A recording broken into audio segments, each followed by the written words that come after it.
Chairman Kinski, we're ready.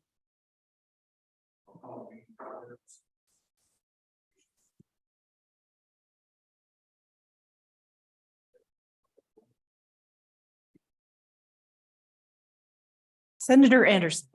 Here. Senator Guru. Here. Senator Nethercott. Senator Salzar. And Chairman Kinski. Here. We have three matters for our consideration. First is continuation of Senate File 97. The other is a re-referral on Senate File 22 and 35. With the committee's indulgence, I'm going to bring 22 up. We've got Jeremiah Ryman from the commissioners here, and he's triple booked. And I told him we'd look at the appropriation and try to move the bill along so that he can get back to supervising the county commissioners, as difficult as that is. So with that, Senate File 22, and as you know, our role is just to look at the appropriation rather than pass on the merits of the bill. And committee, any questions before I open it up to public comment? Or comments before I open it up to public comment? Yeah, okay. Welcome, Senator Pappas and Mr. Ryman. Please, good morning. Thank you, Mr. Chairman. This bill was a product of your interim Joint Transportation Committee meeting.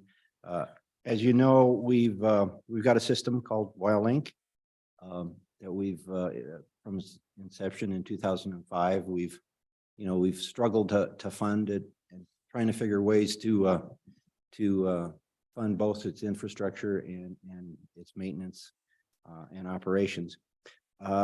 The Joint Interim Committee, again, we were looking. The Revenue Committee was, or excuse me, the Transportation Committee was looking to fund this program, and there were lots of options that came available,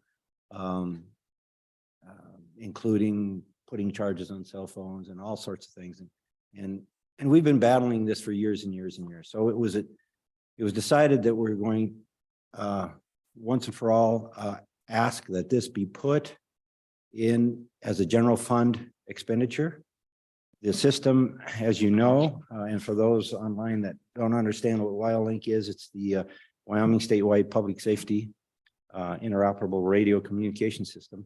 And it provides radio communications and emergency communications for 500 agencies.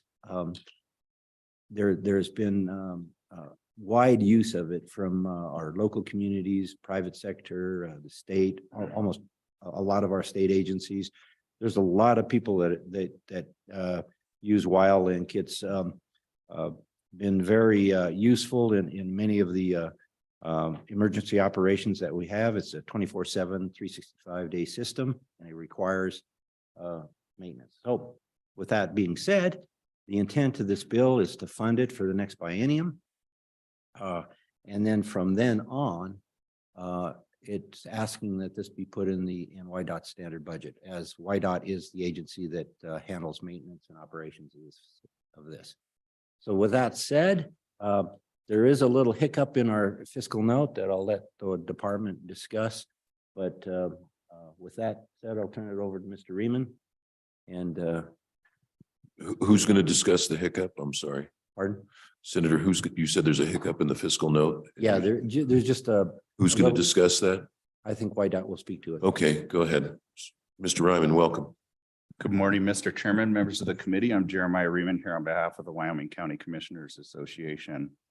Love it or hate it, the WileLink system is our statewide interoperable public safety communication system. And 22 of your 23 counties are connected into that system, as are a considerable number of other entities, from your school districts to private entities, mining companies, oil and gas, that want to be able to communicate in those emergent situations. Because this has lingered for so long, my association agreed to take some leadership to see if we could find a long-term sustainable solution to fund the operations and maintenance of this system. And over the course of the past two interims before the Joint Transportation Committee, we've examined a dozen or so different options, looking at models from other states that have similar systems to see if we could get to the magic bullet for it.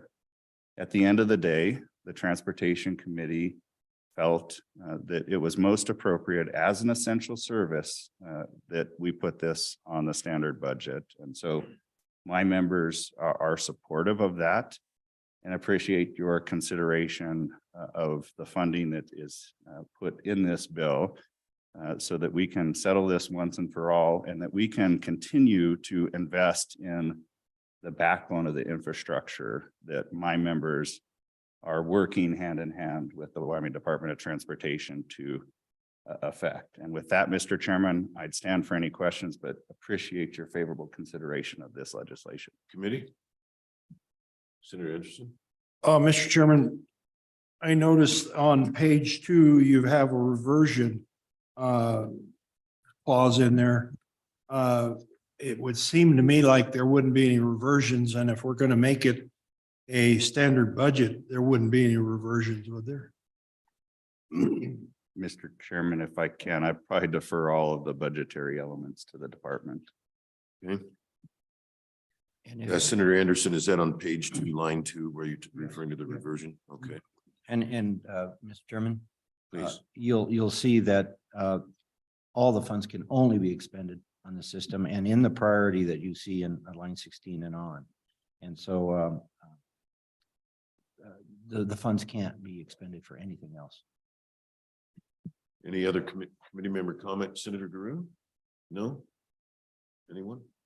Well, then I've got a question. Are we talking about the county and the city and the local agency share? Is that what we're funding here? No, Mr. Chairman. Go ahead. Actually, I would ask that we call the department forward and discuss the funding, because there's MRG funds and there's they can give you the nuances on the funding. So if I Okay, well then let me ask it another way, Mr. Ryman. We had this lingering issue of whether the cities and counties and towns were going to pay for some portion of the system, or whether that was going to be shifted back to the state. And when you said that this thing, we're going to resolve this once and for all, I thought that's what you were referring to. That where are we in terms of local government cost share of this system? Yeah, Mr. Chairman, members of the committee, it's a good question. And what I would tell you is that for the past several biennia, we have been contributing to the funding of this system. Roughly 70% of the operations and maintenance from the mineral royalty grant, which would otherwise be available to counties and municipalities to respond to public emergencies in their communities. Mr. Chairman, I would submit to you, we've been doing that on behalf of all local government users, because special districts use this system, school districts use this system. As I mentioned, private entities use this system. We have entities outside of the state of Wyoming that fund this system, that use this system but do not contribute to the funding. So Okay. And I don't want to go down that rabbit hole. I just wanted to know if this was intended to do that, and the answer is no. So I'm good. I'm good. And Mr. Chairman, it ought to be noted that 9 out of the 105 towers were actually paid for by local government, installed and set up and owned by local government. Okay. Anything else for these folks before we have the department come up? All right, thank you. Department. How are we doing on the plows in this storm there, Mr. Director? Mr. Chairman, good morning. For the record, Luke Reiner, Director YDOT. They're out. Everyone working hard. Good. So absolutely. Thank you. You bet. So again, we're just looking at the appropriation, and so we need not go on at length about it, but we do want to understand it. And so let's top line. We put $35 million into ARPA to finish this system. I'm surprised to see another $8 million request come back. That's one. Where are we on that? And two, can we take this $8 million out of ARPA money? I'd rather do that than general fund. And so with that, I'll turn it over to you and your financial person. Mr. I Chairman, just maybe. wanted to call you general. And So that's all right. I answered to that as well. So, Mr. Chairman, maybe I'll start, and then Mr. Smolinski is with me, who's our coordinator here, and he's got all the details. Just from the top line perspective from me. One, certainly thank the County Commission Association and the committee for working this. Our goal really is a long-term sustainable funding source for the system. So just a couple ways to think about the funding that you're seeing in front of you today. One is there's the operational costs that we spend every year to keep this system up and running in terms of maintenance, just like you change oil in the car. And then you have capital expenditures, which enhance and refresh and expand the system. The ARPA money went to capital expenditures. So new radios, new power supplies, a couple new towers that you're familiar with, and what we're calling microwave backhaul, which is something essential for us in the future so that the systems will support next gen 911. That's not what we are talking about in this bill. This bill, working in association with the County Commissioners Association, is to take care of the annual, biannualized in this case, because it's general fund, operating costs of the system. And it's the entire system. So, and it would cover everybody. Right now, YDOT kicks in about 30%, and Mr. Ream is right, they kick in about 70%. That's how it's worked.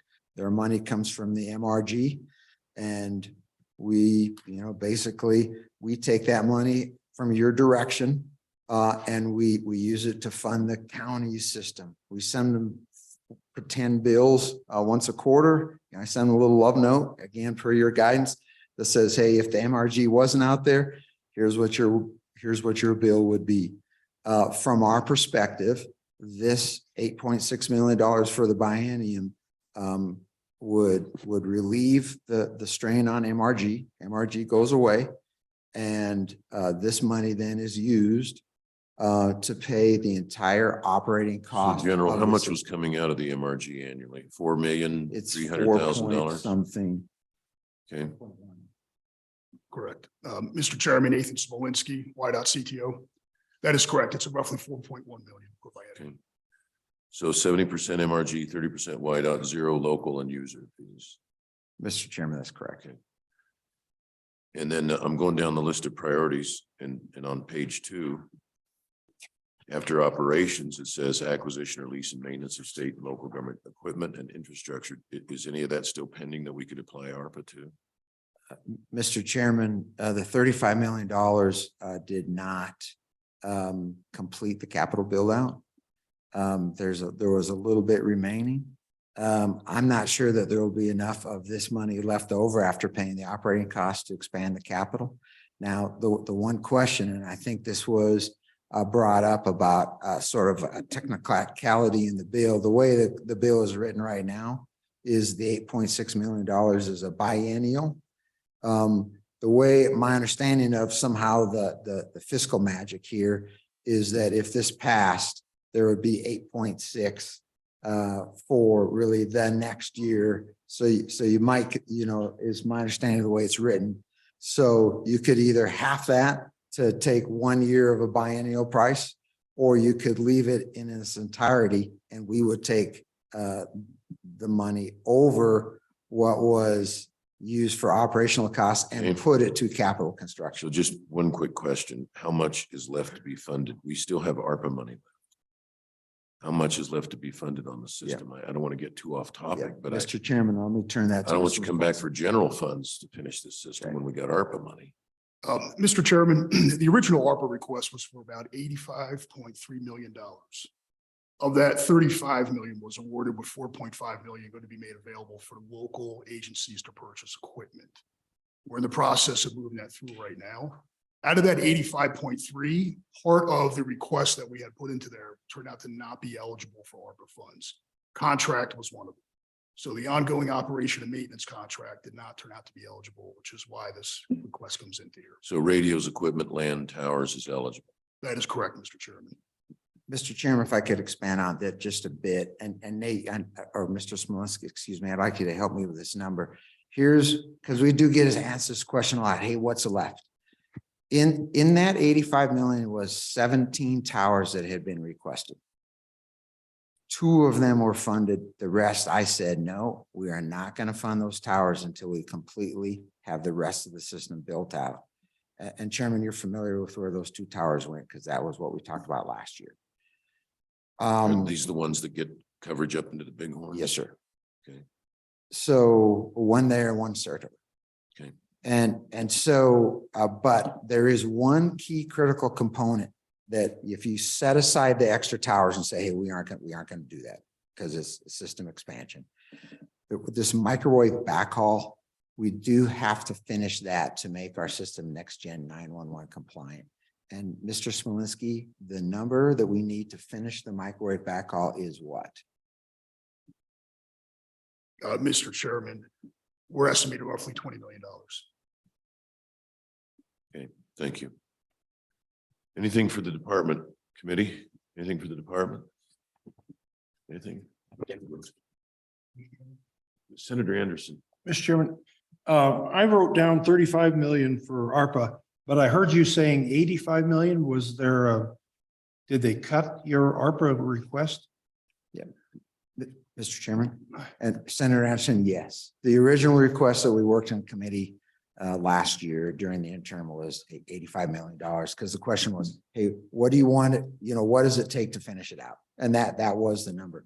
Like I said, that included 17 towers, which, hey, putting up a tower is a big decision, because then you own it forever and you gotta keep it up. And so so yes, then the ARPA decision was we'll kick 35 million to it, part of which went to local. So all of that 35 did not go to really the grander system, expansion. And that's fine. But really for me, as I look at, as the one responsible for the system, if you say, hey, how much do you need to get the system where it should be without expanding the system to get it technologically correct, $20 million is the number. Anything else? Senator Nethercott. Thank you, Mr. Chairman. I heard kind of an interesting piece, which is, do the towers belong to the local governments then? And we are just paying for the maintenance of them? Yeah, Mr. Chairman and Senator Nethercott, it's a partial answer. Most of the towers belong to YDOT. Some of the towers have been put up locally to sort of facilitate local communications. And then we enter into a cost share that Mr. Smolinski could talk you through. But as the system has expanded, and I think this is part of the discussion that we have here, is it started as basically a state agency, on the road communications emergency system, and it has expanded way beyond that because it's so good. It's an interoperable system that saves lives every day. 500 different agencies on it, 12 million calls a year. And so as, for example, Laramie County has a couple towers that are used because our big WildLink towers really are focused on the roads. And when you start talking about going into buildings and the police and fire using it, it takes a little bit of a different technology, a little bit different, smaller towers. And so while they talk, what you have to do is, and we've added a couple of these in other places, like Rock Springs just added one, to facilitate emergency communications within buildings in the communities, which we do see as key and critical and part of the system, but as part of the system expansion. And I think the evolution of sort of the funding discussion. Senator Grew. Oh, Senator Nethercott, are you follow up? Senator Grew and then Senator Salazar. Thank you, Mr. Chairman. Just first a comment. I share each one of your concerns, and every question that you ask, I asked someone in this room before we got here. And I guess where I come to, just wanted to say, I understand this is an ongoing expense. This has to come, it can't come from necessarily come from ARPA sources. There was an extra request this year for 4.5 million in ARPA that we passed by, that we hadn't taken up, that could fund that gap. But to me, the more important point is, if we don't do this, the money's just going to get taken from other funds inside the department. Less roads, less construction projects. And that's, to me, that's unacceptable. And that's why I think we have to, while it's not the great, it's just another expense in Link, and I know some of us are tired, but that's why I'm in favor of it. That's why I support it. Thank you, Mr. Senator Salazar. Thank you, Mr. And Chairman. I'm sorry I got us chasing this rabbit, but it's lingering issue. So General, when this issue constantly comes up in Jeffrey City, they don't even use it. It's unreliable. They can't get it. I just wanted to voice my concern that in a system that especially needs to help small communities, isolated communities, Jeffrey City, the police, the fire department is not even using it because they say it doesn't work. So you have any thoughts on that? Mr. Chairman, Senator Salazar, that's probably the first I've heard of that, because to the best of my knowledge, we've got good comps in that area. Let me turn that over to Mr. Smolinski and see what the story there might be. Yeah, Mr. Chairman, Senator Salazar, that is the first time I've ever heard of that. I've actually, my background, I used to be the communications technician for YDOT in Lander. And which means basically I control that entire south of the canyon for our YDOT crews that operate in that area. And that is the only form of communication that I know YDOT, Highway Patrol, local sheriff's office of Fremont County, they were able to operate, because as we know, that is a cell phone coverage does not really exist reliable at all in that area. And just one other item there, we actually, YDOT has a tower, Wyoming Tower, that overlooks Jeffrey City, located up on Green Mountain. And to my knowledge, the amount of time that I've been up there, unless that tower was not operating for whatever reason, which we then address it as a maintenance and service, I would be happy to look into it. Let me put it that way. Follow up. Thank you. Yeah, I mean, it's been mentioned to me twice. And I mean, last year it was mentioned to me, this year it was mentioned. In fact, they went so far as to buy their own communication devices. So I would ask that you take a look at that. Mr. Chairman, Senator Salazar, I would be happy to. We'll jump right on that. I'd like to figure out what we have going on there. Anything else for the agency? So I'm going to close, but if you could get to Senator Pappas, I assume this is something you'd be interested in. What remains on the system in priority order? I heard $20 million for the microwave towers. I don't know what's next. I don't know what's next. I don't know what's next. You had a $4.5 million request. It was just a generic thing. I can't remember what it was for. You don't need to tell me now.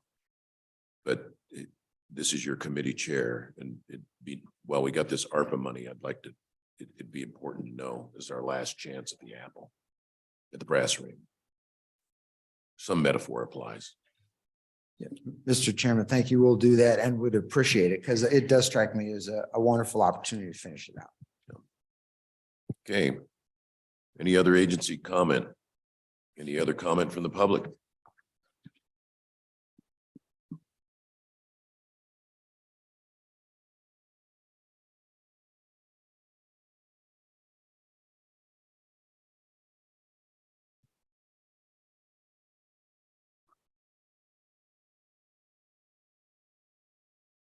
Mr. Chairman. You turn the light on and then identify yourself, please. Name and who you're with. There you go. Mr. Chairman, my name's Shad Cooper. I'm a fire chief for Sublette County Unified Fire, and I'm here on behalf of the Wyoming Fire Chiefs Association. We just wanted to say that we support this bill. Wyoming's important to the Wyoming Fire Service, and we think it's important to show our support for it. Okay, thank you. Anything for this gentleman? All right, thank you very much. Thanks for coming here to offer that. Anyone else? All right, I'll close public comment. It's to the committee. Second. It's been moved and seconded. Discussion.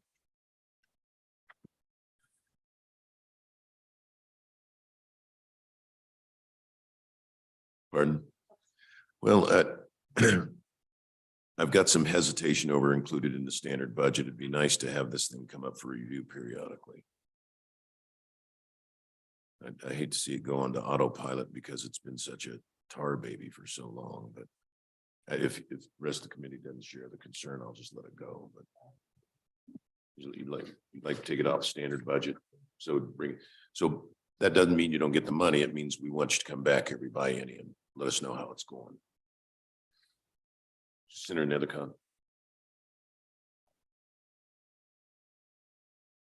Thank you, Mr. Chairman. I mean, I share that concern too. WildLink is technology, and as we all know, technology is an ever-changing industry that requires constant upgrades and more money and more equipment and more money and more equipment. And so no doubt this is an area of concern. And if the committee wishes to continue to evaluate this every 2 years, I have no objection to that. But I do think that that argument could be made for every line item in the general fund, right? That needs to be reevaluated every 2 years, and that is our role. And so calling this out, I guess I would just like to know with more specificity, other than that WildLink is a tar baby and continues to grow exponentially. And what is different about this that we hope to accomplish or evaluate or restrict or ask or understand next year, the year after? What they're looking for, I think, is reliability so that they can move on to other things instead of coming back and having this conversation with what will be the new members of JAC every other year.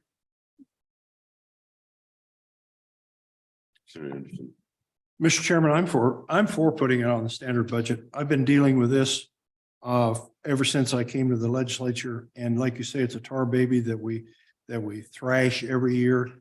We need to support this. We need to work it. It needs the funding. And I'd like to see us move some of this to the ARPA if we can. That's one-time funding only, but I would like to do the towers or whatever else, so we get enough funding in this thing that we don't have to look at it every year. So I'm for putting it on the standard budget. Okay, well, I'll let it go then. Senator Salazar, you still want to? I don't know that we're going to pass a motion to take it off the standard budget. So,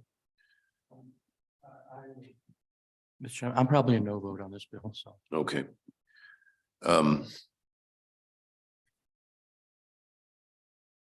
So that would be an ARPA amendment rather than here. Yeah. All right. Right. For the comment? Right. All right. Let's, did we move the bill? Yeah, we did.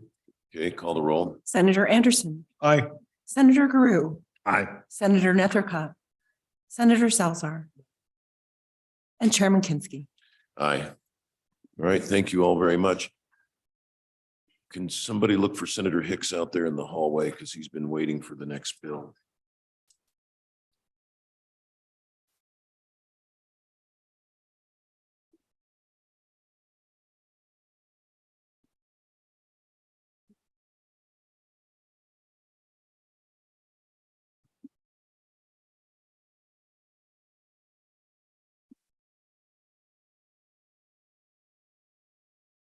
We'll give it a couple minutes.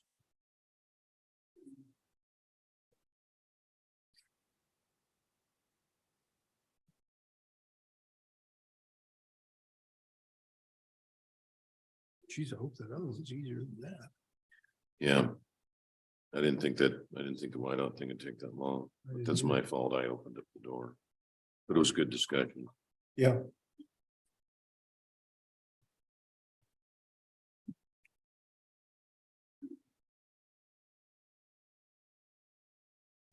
I think we were still discussing this with Hicks. Yeah. Cut it off. Is your recollection that we completed public comment on this bill yesterday?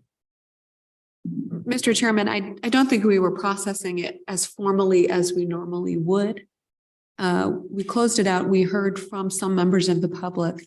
Additional questions by the committee were made. We kind of went out of order, which I think was appropriate for the bill and the questions being asked. And we're seeking, I think, feedback both from the sponsor and anyone else in the room that could help guide Okay, some that's right. questions. We closed it out, but then got back into the colloquy with the sponsor. Okay. And if you recall, Mr. Chairman, just to help reorient the committee, and good Senator Guru had the same questions. I think Senator Hicks identified that there might be some problems with the bill, and he specifically pointed out page 2, lines 5, those repealing sections. And one was repealing the actual program itself, as opposed to just the source of funding or the pot of funding. And so what we're doing, I think right now, is understanding whether or not if the bill draft does that, if so, do we want that? And that's where we kind of left the Right. conversation. Welcome, Senator Hicks. You're up. So where we left off, we took public comment, closed it out, but then we got into a back and forth dialogue with you over the bill and the fund and what was repealed, what wasn't repealed, and the intent of the bill. So let's pick it up from there. What I recall now that my memory is refreshed is that I think originally you'd said it did not repeal the program, but then you said the repealers do. So maybe you can reorient us to where we are on this a little bit. Mr. Chairman, it just repeals all those provisions because those are all funded with the reserve account. It's the interest off of the trust fund. So it gets rid of those. Okay.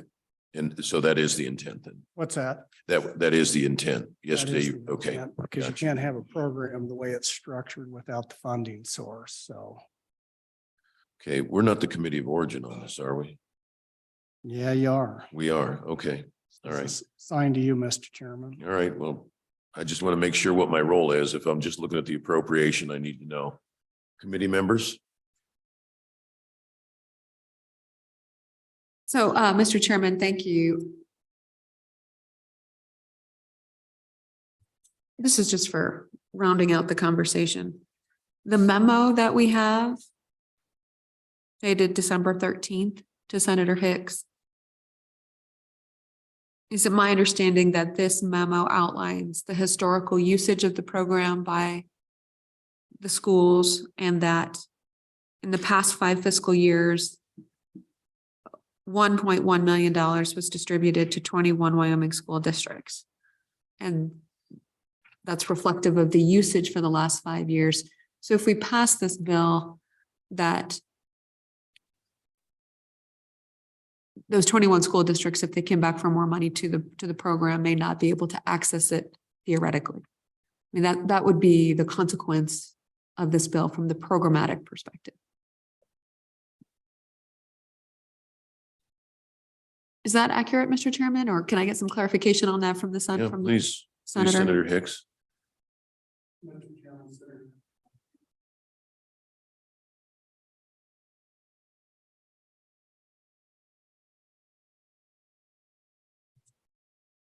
I don't know that they would need statutory authority to just stand this program up and do these distributions out of the school foundation program on their own. Mr. Chairman, I don't know that they couldn't do this. Okay. If we wanted to do that, we could certainly, my intent was not to get rid of the program. I think it's just a byproduct of the way it was structured. When you get rid of the funding, it would be it'd be very easily, if we wanted to do it statutory, is just bring it back and tell the eligible source of funds is through the school foundation program. Mr. Chairman, I wouldn't be I don't have enough space to file that bill, but I certainly would be, think that would be a good alternative to do it. And so the program would exist. It would just be funded out of the school foundation program instead of this little pot sitting over on the side. So somebody could bring that bill. I would like to consult with the Department of Education to see if they can just do that through adopting that through their own rules just to facilitate that. We don't have anybody from WDE here, do we? No. Okay, Senator? Mr. Chairman, thank you. So that to me was one outstanding question that kind of needed resolved. And then the other kind of interesting point that I made, as well as the members of the public, which is just a curiosity and a point of discussion for this committee and this bill, is that I think in 1991, the legislature created a I'm permanent. sorry, Tara, can you just pull that mic Yeah. closer? Your voice is so soft and I don't want to miss a word. In 1991, the legislature created what is a permanent fund. And how we normally think of a permanent fund is that they are just that permanent. But in fact, we are eliminating a permanent fund via statute. It was statutorily created permanent fund, and now it's a statutorily eliminated permanent fund. And so just from a curiosity and a perspective, understanding the significance of a permanent fund and how non-permanent it may be in light of legislative action. So that was it. And a question about that was made by the public. And it is kind of an interesting point of discussion. So the question for Senator Hicks is, Just when is a permanent fund, not permanent? That's correct. Madam Chairman, that's exactly right, is this body is not obligated by previous legislature. So anytime we establish a quote statutory trust, it can be changed in statutes. The fundamental difference between a constitutional trust, which the legislature cannot go in and just raid, statutory trusts they can. So it's more of a policy statement that when we put those out there than it is a prohibition against future legislators being able to change that. I think in this case, given the fact that it's never lived up to what the intent was, legislatures never lived up to the intent, governors never lived up to the intent. I think this is a situation where you can look back and say, if there's an exception to the rule of a statutory trust that's quote supposed to be inviolate, this would be the one that we would want to say you probably want to get rid of because it's never ever served the purpose for what it was originally set up for. Contrast that with some of the other statutory trusts that we have. The Cultural Resource Trust Fund is operating very well. We've met those targets. We continue in just the last couple of years, Mr. Chairman, we've continued to put money into the Cultural Resource Trust Funds. Those earnings off that are going out there in the street. It's functioning exactly the way it's set up to do. This had a $50 million target. It was supposed to be profiled. We should have been doing this for the last 30 years. We didn't. It's not functioning the way it was supposed to. And so, Mr. Chairman, that's really the rationale, is to go in there and basically redo the statutory component because it isn't functioning the way it was set up. Thank you. Further, Senator Anderson. Mr. Chairman, my understanding of this move is that this common school account within the permanent minimum land trust is put in there just to get the 5% that they might be able to receive on the interest on the money, and that it is still, we're still able to access it. It is not in the permanent land fund. It is a option off of that. Is that correct, or am I off on that? Mr. Chairman, what it would do is move it into the corpus. So the original $5 million, roughly $5 million that's left in this account would go into the corpus. The interest that derives goes into the school foundation program, which is used to fund the school district. So in effect, it serves the exact same purpose.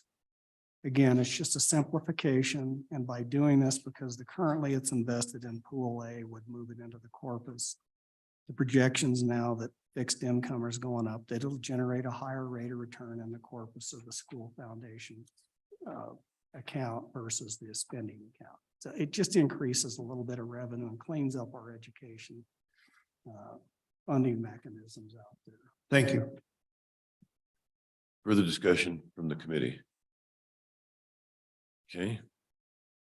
Then let's go back to working the bill. I think that's where we were, right? We were working the bill.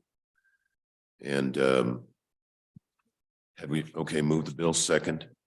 Discussion.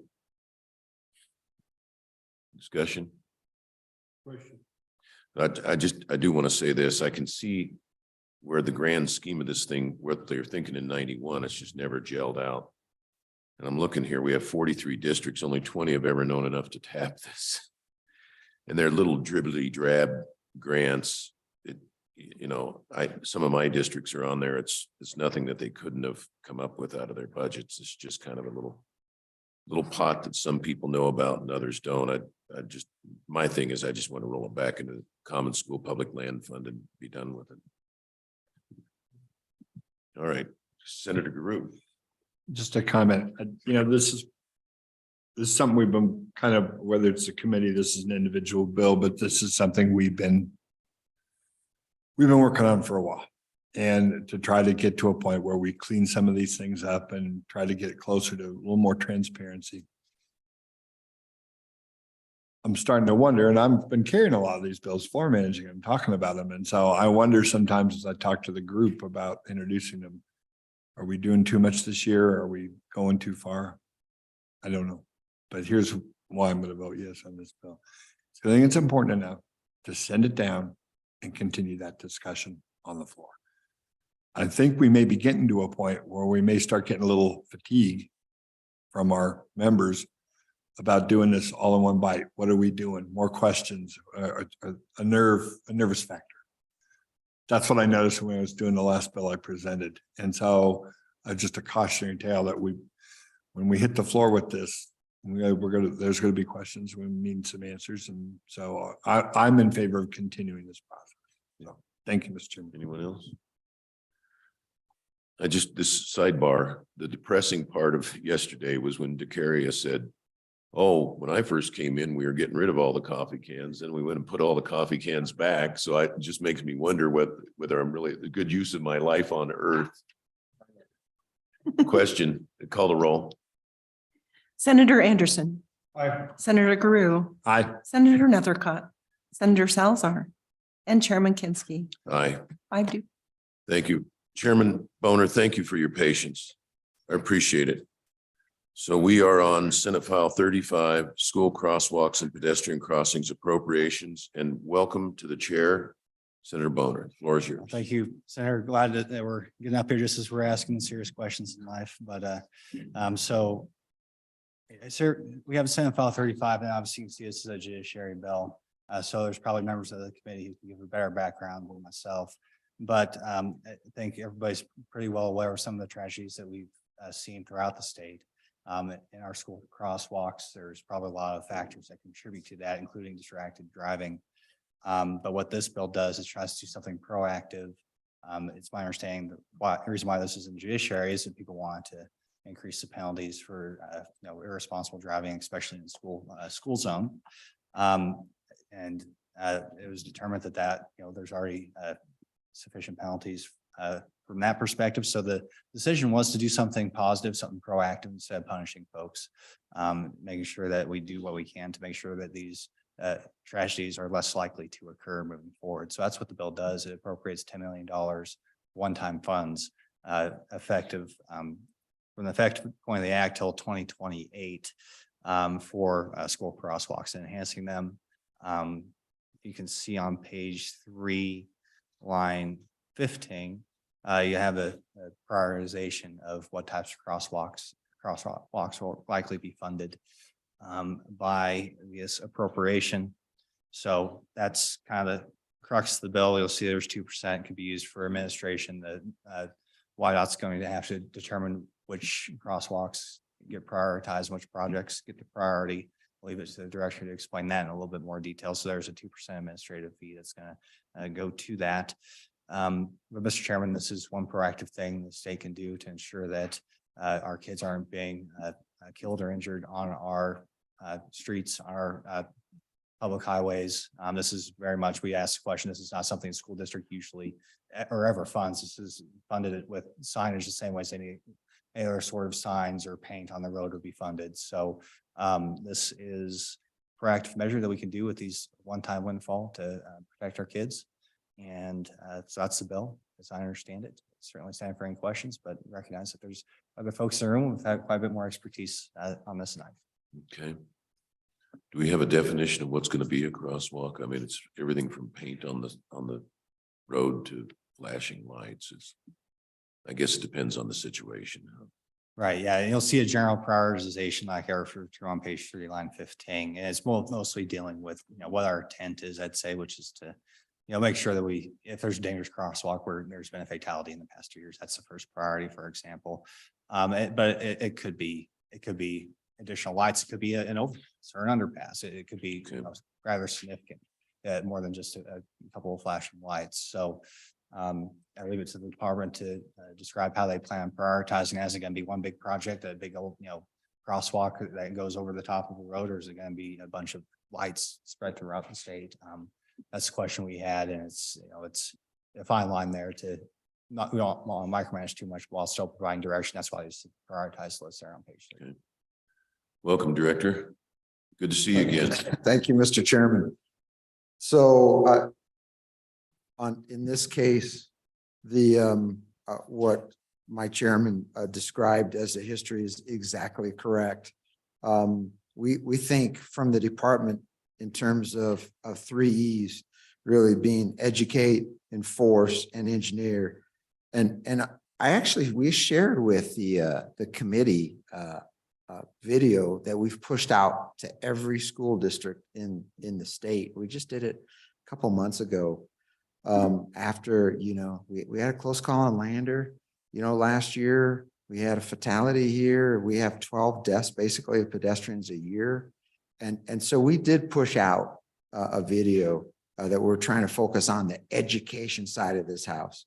Enforcement is always one of those things. There's never enough. You can't have eyes on every crossing, right? And so then this bill that originated from judiciary it gets into that E for engineering and, hey, can we do something smarter on this space, with infrastructure to help keep our kids safe.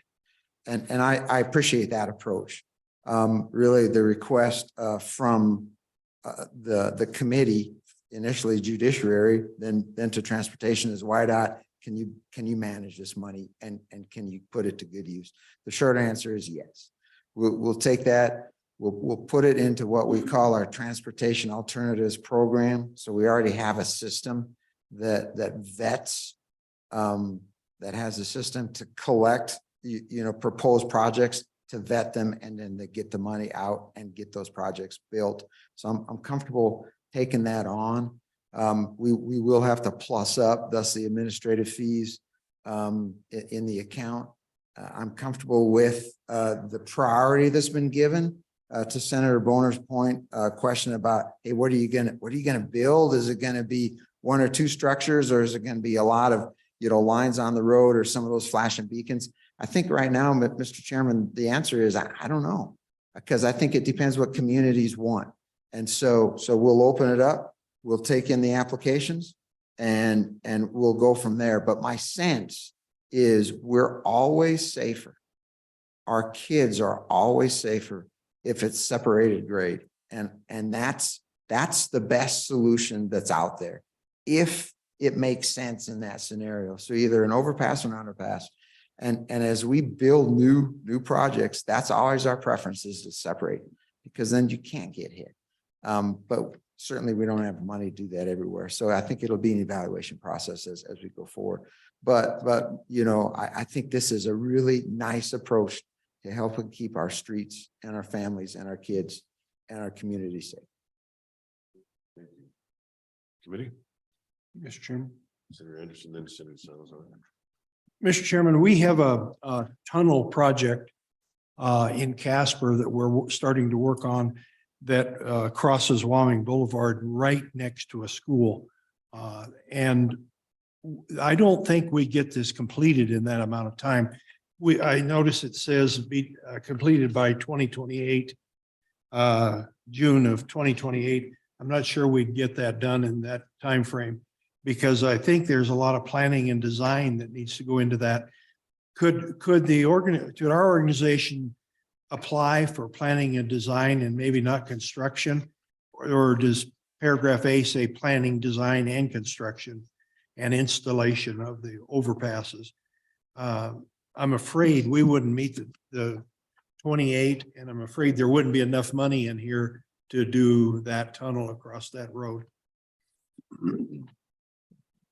Director. Mr. Chairman and Senator Anderson, we were very specific that we would, planning and design is involved there. I think depending on, would not sense a restriction on just doing planning and design. I think though, you got to put it in, see what everybody else, ask for and go from there. I would add, even part of this process is we're thinking in terms of, obviously school zones is the focus. But for us, we think in safe routes to school, because it's possible that the intersection or the conflict or the friction point is not right next to the school. It could be 3 or 4 blocks away where all the kids, leave their house.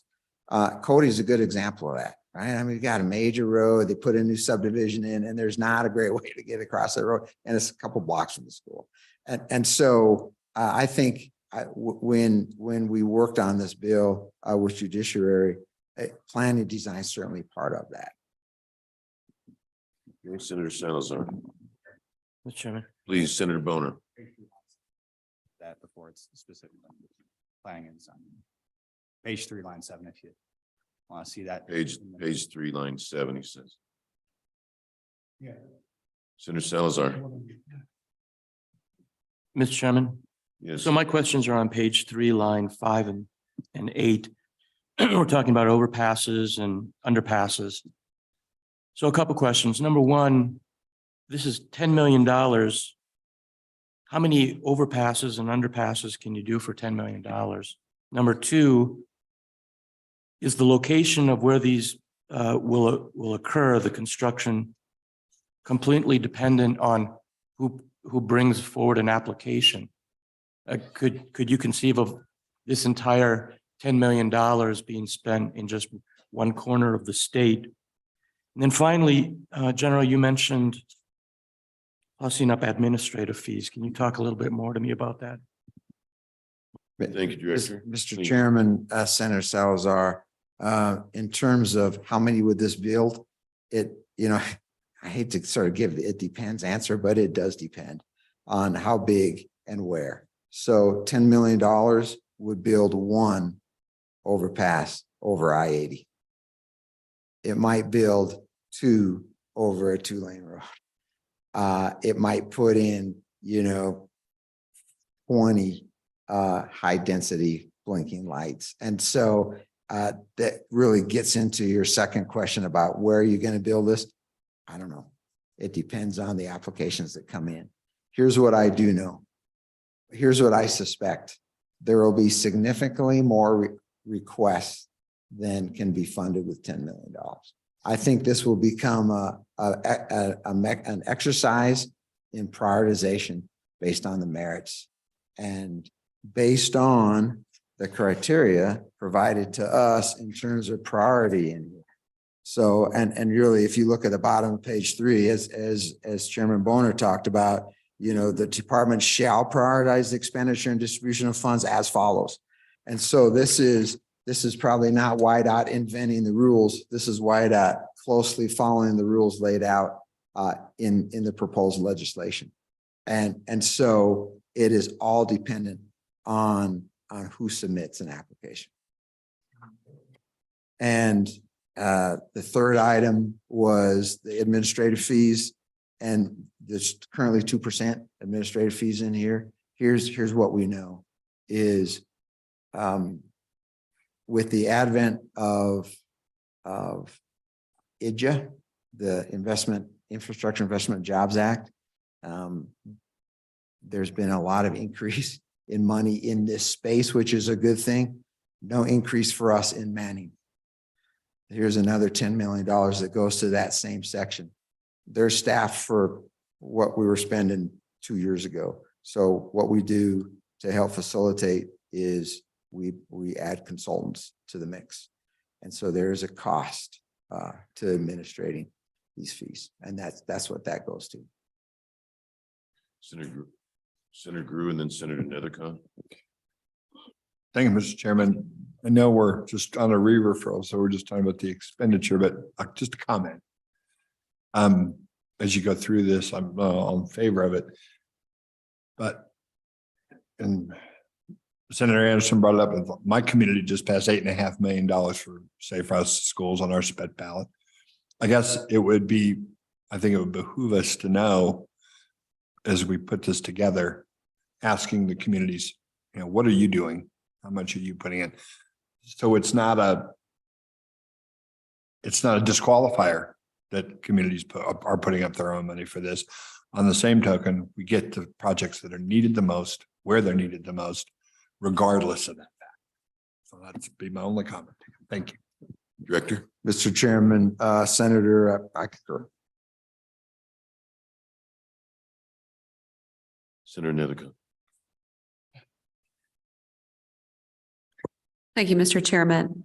A couple of things, as the Chairman of Transportation did an excellent job of outlining the work of the Joint Judiciary through the interim.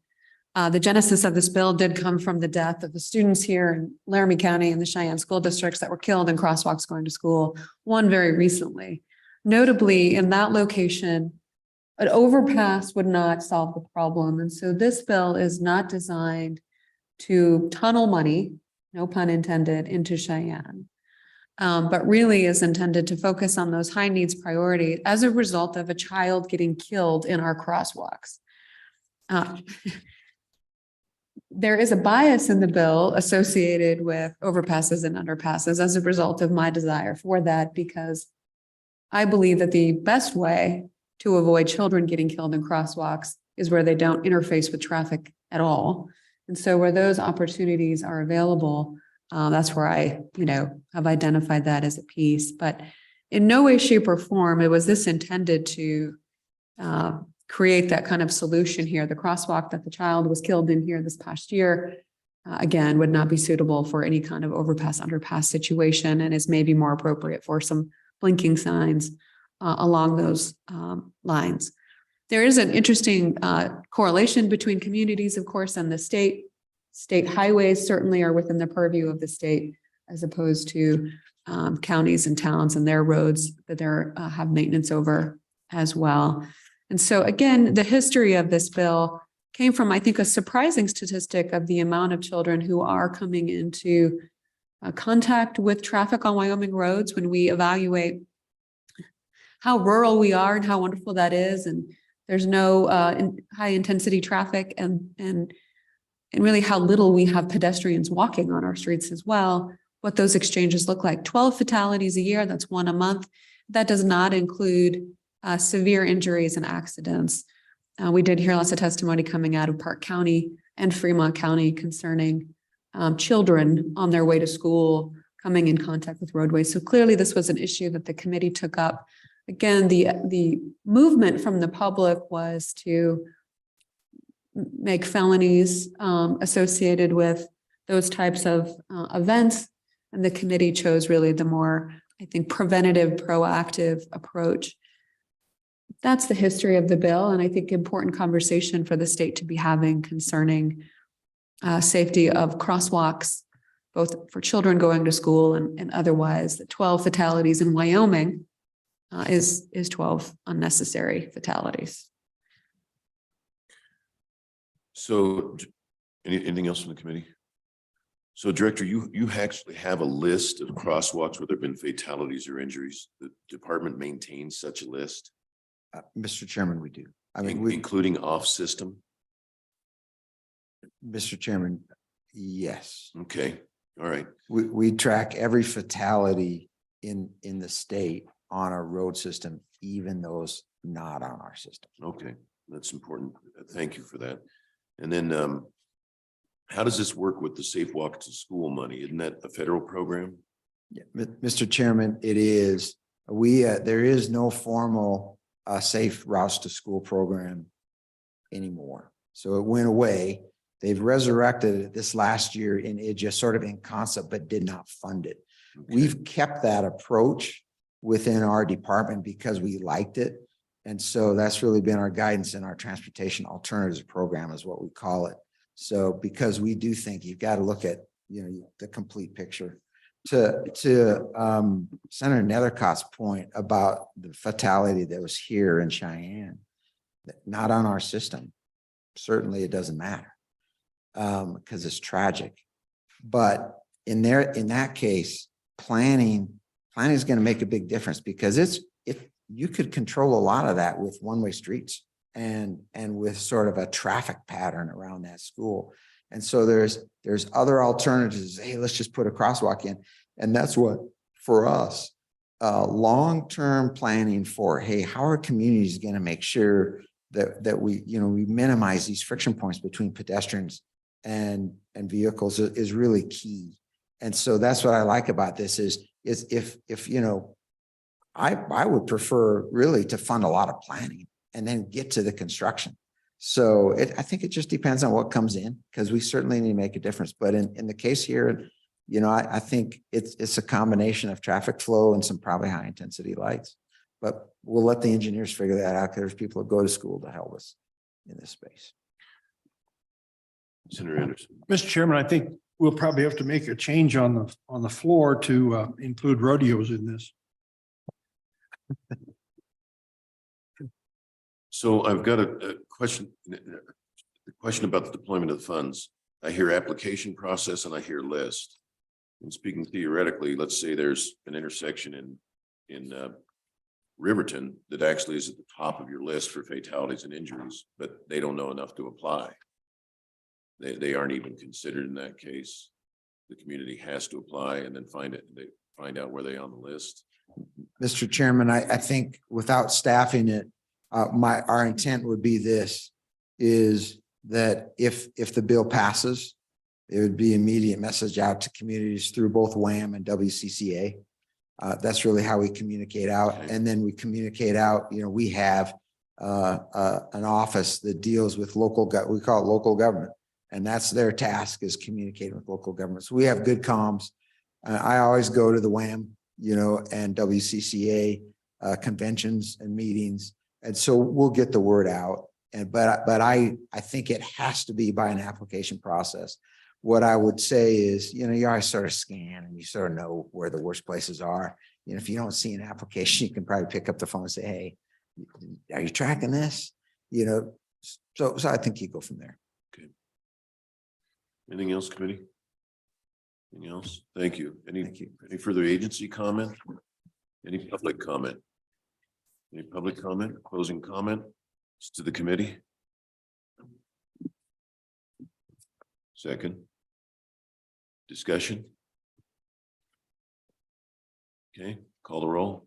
Senator Anderson, Aye. Senator Guru, Aye. Senator Nethercott, Senator Salazar, and Chairman Kinsky. Aye.